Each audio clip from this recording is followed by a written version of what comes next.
So today we're going to be watching my fight from Cw193 versus Kia Harvey. So yeah, week on, I've obviously watched this fight a million times, so it's not a raw reaction to the fight. Yeah, we're basically just going to go break the fight down and kind of, what I was doing during the fight to get certain positions and how I was feeling in there. Leading into this fight, I was super nervous. I was good for the first 5 weeks of camp, and then I did a 7-week camp, and then the last 2 weeks, I was so nervous. Anytime I wasn't like distracted or maybe playing a game or walking the dogs or watching a movie, anytime I wasn't, or training, anytime I wasn't doing something, all I'd do is think of the fight and I'd get really nervous. So I had roughly 2 weeks before the fight where I didn't get very good sleep, because every time I go to sleep, I'd think about the fight, my heart rate would go through the roof. I've been nervous for fights before, but none like this. I've fought more experienced people at amateur, but never someone who had over double the amount of fights as me at pro. Coming into this fight, Kia was 8-4-2. I was 4-2, so it was 8 more fights than me. We'd never been finished. I have a 100% finish rate. So it's kind of just like something had to give. Was I going to be taking the distance, or was I going to finish him? And there was a lot of unknowns leading into it. Online, I'd been written off for the fight as well. A little fun fact, before I was walking out, those little voices in the back of my head creeped in, and I kind of was like, what the fuck are you doing here? Like, how have you got yourself in this situation? I had some Scottish guys off to my left screaming at me, telling me I was going to die. I was thinking, like, what have I, have I bitten off more than I can chew? My coach, Giff, who was obviously there cornering me, kind of could sense something was off, and he goes, no, fuck this. You've dedicated your life to this sport. Let's show them. And then that kind of that flipped the switch. All the voices, the negative voices were gone at that point. And then obviously start walking out, and it was all business. So. At this point, all the nerves are gone at this point. It's just pure business. We knew he was going to take the center, so our game plan was just to meet him straight there and take that space away. Felt really good on the feet, hit him with a nice right hand. Nice jab as well. He's been quite bouncy, hit him with a lovely calf kick. I was feeling really, really good on the feet. I was getting him with the end of my punches constantly. Head kick landed as well. Everything was flowing so nice. And then that takedown, I didn't really think of it when I was in there. It just happened. I just remember kind of like flying through the air, and then we're on the floor. And I felt so strong when I was in this position. I know how good I am. Sometimes I don't give myself the credit I deserve on the ground though. Like, my jiu-jitsu game is levels above anyone in Europe, I'd say.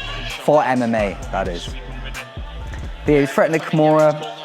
I didn't feel like I was in any danger here. My whole game here was just, if you keep seeing with my right hand, I'm pushing on that knee just to stop him from getting to a full guard, and just keeping loads of shoulder pressure on the whole time. Yeah, exactly. He tried an elbow, but I think the ref actually told him off for where the elbow landed. But I was just in so much control here. I was so strong. I'm trying to get him with little elbows, trying to cut him. Mainly though, just to distract him from getting up. Keep those elbows going, give him something to worry about. I feel like it was kind of at this point now, 3:15, where he realized that, like, how good I was, how strong I was. I think he definitely underestimated me coming into this fight. And I don't blame him, on paper, this should have been an easy fight for him, right? But every second that goes, nice little flurry of elbows there. Every second that went by in this fight, I was just gaining confidence. Threatening an arm triangle, but again, this is more just to discourage him from getting up. Some nice little short elbows again. Again, I feel like maybe he was trying to get up, but when I was in those positions, I felt no need to get up. He was trying to dig the underhook here. I just shift my weight over to that far elbow to stop him. I'm just chipping away here, I'm waiting for the finish to come to me. I'm waiting for some kind of opportunity, but I also know that this wasn't taking anything out of me energy-wise, and I could have done this for 3 5-minute rounds easy. And I knew that, obviously, him trying to get up, this is exhausting for him.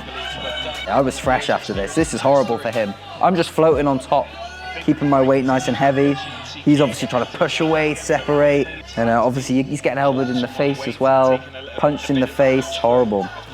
At this point here, he gets butterflies, so I kind of stand up slightly and just rain down some discouraging hammer fists. and he's not even, he can't even get up. He knows that if he tries to get up, I'm gonna just jump on him. So just kind of, I think that was the point where I kind of went, he's done. I could see it in his eyes go when I settled back on top, that he's just like, what have I, you know, it's not like he wasn't winning on the feet, I was winning on the feet, and it's like, get to the ground, I'm dominating him like this. What more is he supposed to do? Yeah, some nice little short elbows, lots of little punches. He's more decision guy.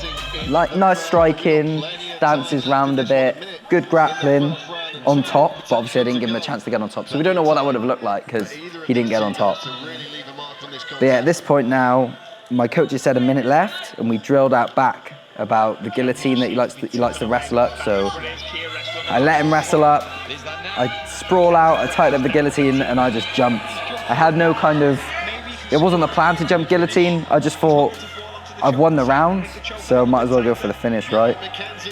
And then I knew it was done here. He taps. I'm in a bit of disbelief. Couldn't believe how easy it was. Again, this guy'd never been finished, and he doesn't really lose grappling in his fights. A lot of the time he gets nice submissions, but yeah, unreal. I think he was shocked, I was shocked. I thought he was going to be a way tougher fight. He thought I was going to be a way easier fight. And yeah, that's just how it went. Got the win. Fifth win, fifth finish, fourth submission, 100% finish rate. So yeah, hopefully I'll keep that going. One more finish this year. I don't know when yet, but can't wait for the next one. I knew I was better in the grappling. Obviously, we watched loads of tape on this guy, so the grappling aspect, I knew I was levels above him there.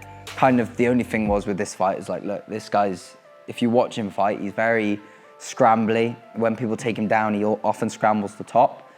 And he's really like rangy on the feet.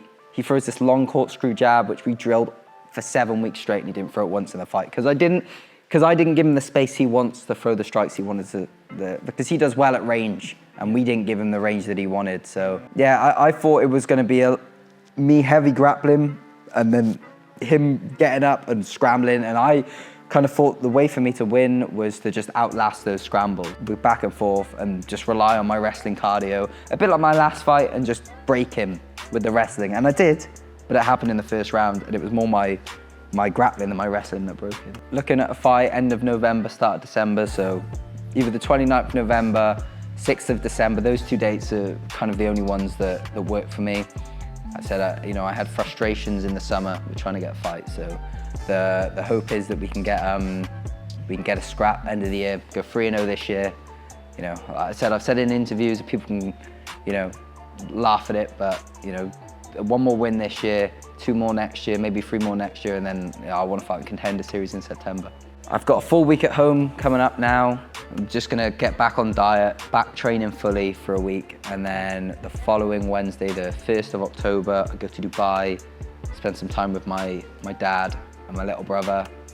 There for 10 days, so still be training, but mainly there just to like enjoy a holiday and relax a little bit. When I get back on the 12th, straight back into fight camp, you know, I'll be 7 weeks out then from when I want to fight. 7 to 8 weeks out, depending on what day I take, so yeah, can't wait.